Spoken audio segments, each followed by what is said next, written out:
आजादी का Amrit Mahotsav.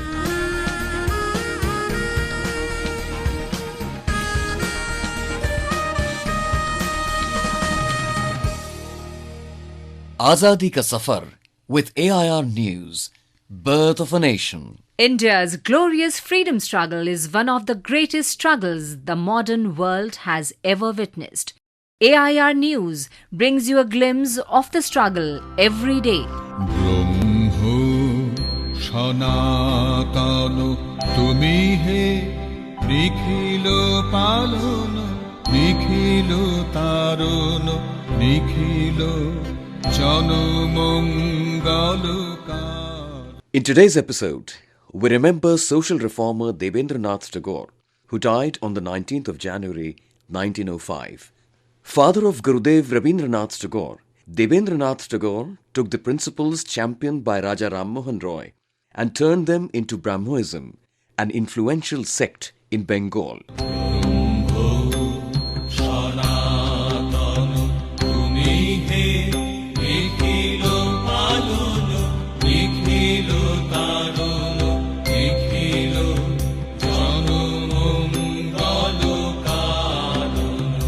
Debendranath was born in an affluent family to the industrialist Dwarkanath Tagore on 15th May 1817 in Calcutta.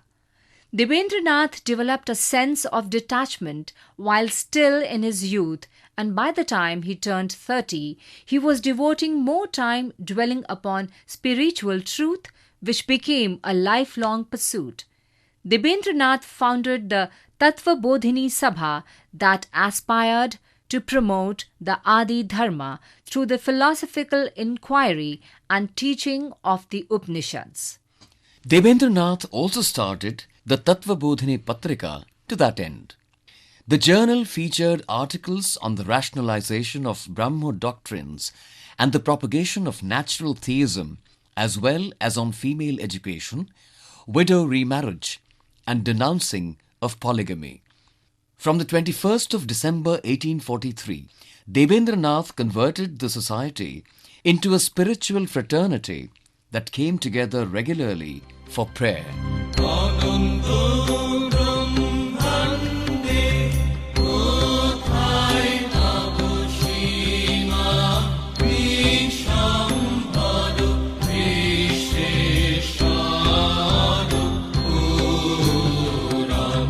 In 1848, Debendranath published a book based on selected passages from the Upanishads and published it as Brahmo Dharma, enshrining the fundamental principles of the Adi Dharma Doctrine that emphasized monotheism and rationality, that focused on individual meditation, that rejected idolatry and caste distinctions. In the 1860s, he moved to Shantiniketan, where he continued to read scriptures and ponder the limits of Brahmoism.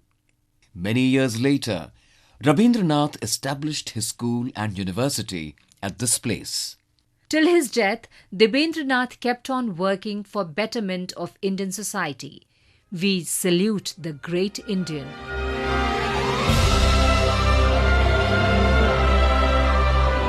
We also remember freedom fighters Hukam Chand Jain and Mirza Munir Beg, who were martyred on the 19th of January 1858.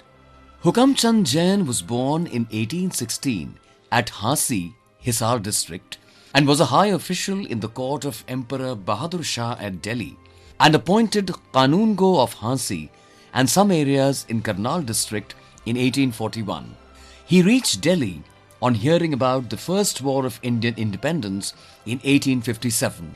He attended the conference of patriotic leaders at the Mughal court, in which great revolutionary leaders like Tantia Tope were also present. He offered to organize the freedom struggle in the Haryana region and began collecting an armed force after his return to Hasi.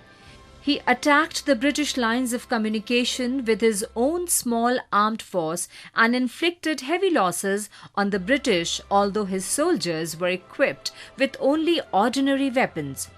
He wrote a letter to the Mughal emperor in association with his compatriot Mirza Munir Beg, requesting reinforcements.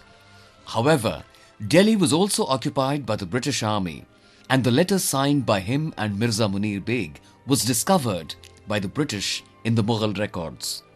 The British commissioner immediately instructed the collector of Hisar to take strong action against Lala Hukam Chand Jain and Mirza Munir Beg. Their houses were raided by the British authorities and both were arrested. They were sentenced to death and attained martyrdom. We salute the great martyrs. That brings us to the end of this episode of Azadi Ka Safar with AIR News. See you in the next episode tomorrow.